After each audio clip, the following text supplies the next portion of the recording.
we're starting to hear more and more names. You want to pick at a few here and just talk about what we think of a few of them, including... The most obvious is everyone's talking about Tree Living. That is the biggest name out there as far as availability is concerned, as far as maybe a profile, a Canadian one that can resonate, I think, with Leaf fans. I don't know anyone that's more available than Brad Tree Living right now. Yeah. I mean, he is the betting favorite. He is, and it seems not a foregone conclusion, but, he is the most discussed guy. Now, a lot of this to me feels like they have set the parameters at they need someone with experience, or they want someone who's experienced in the role, right? It's a big job to take on, potentially trading stars. Huge. They got $20 million in salary cap space. They have massive decisions and opportunity ahead, so they want someone with experience. But once you say that, you rule out so much of like this little list we put together here, and it's like Tree Living, Stan Bowman, Mark Bergevin. Yeah, there's just not that many Jim names. Benning's name is on this list. Mike Fuda, of course. Yeah. Fute's our good friend here on the show. Yeah, Fuchs is Shirelli. Did you say Shirelli? Peter Shirelli. Yeah, Shirelli's an option. Ray Shiro. Is he on the list? No, he's not on the list.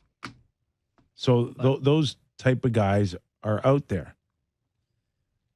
I guess it's really hard, right? Because one Stanley Cup gets handed out each year, and some of these guys have done a good job without winning cups, and maybe Tree Living could fit that mold. Someone who's been in Calgary 9 years. The one thing that sticks out to me with Brad Tree Living is this time last year, he was up to his neck in Johnny Gaudreau and Matthew Tkachuk. Right. And in so many ways, he would have to come in here and face a similar fire.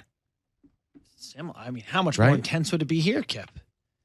Right away. It's an incinerator right now. Right away. To walk into. But it is, you don't know yet, and we don't know publicly, and maybe a few outside of Austin Matthews knows for sure, but there is a real chance that Austin could play out his hand just like Matthew Tkachuk can last year. And if that's the case, JB, I'll start with you. Would that make Brad Tree Living the best choice, or maybe the worst because it turned out so poorly for the Calgary Flames? I actually think if that's your measuring criteria, he'd grade out really well, because he just had talks with all these teams about moving a potential superstar and has a sense for who had pieces they were considering moving. If just going off my gut, Matthew Tkachuk was super close to being a Carolina Hurricane, would he say, call Carolina and be like, I got someone who's maybe more accomplished than Tkachuk, in terms of what he's done in this game and his pedigree and whatever, would you be interested in this guy? So maybe in that way, maybe he'd be better. He also hasn't been out of the second round. You mentioned that trade didn't go great for Calgary in the initial returns. He hasn't had a lot of success. He hasn't had more success than Kyle Dubas had.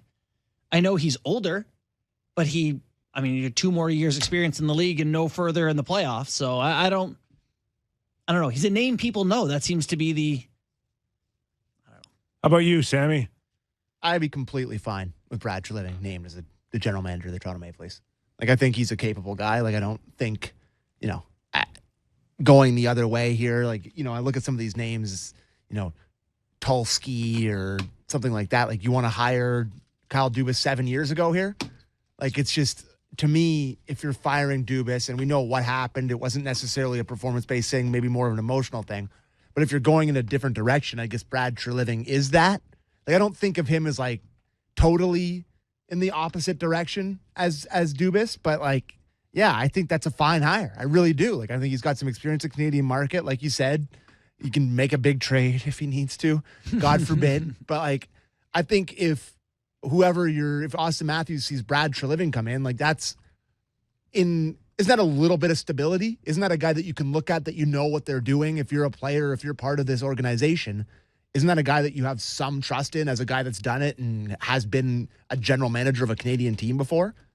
Like, I don't think it's that bad an option. I got two things here. And one is that, when you see someone go through a hard breakup that really hurts, the next person they want seems to be just whatever they didn't have before, the complete opposite type person. Good cop, bad cop. Yeah, right. You just like want the other side of things. And I'm not sure, they liked, Dubas did some things they liked here. And I'm not sure that it's terrible to have someone else who thinks similar, even if they are not Dubas themselves. But the other thing is like, I look at who Tree Living hired as coaches during his time there in Calgary, and it was who?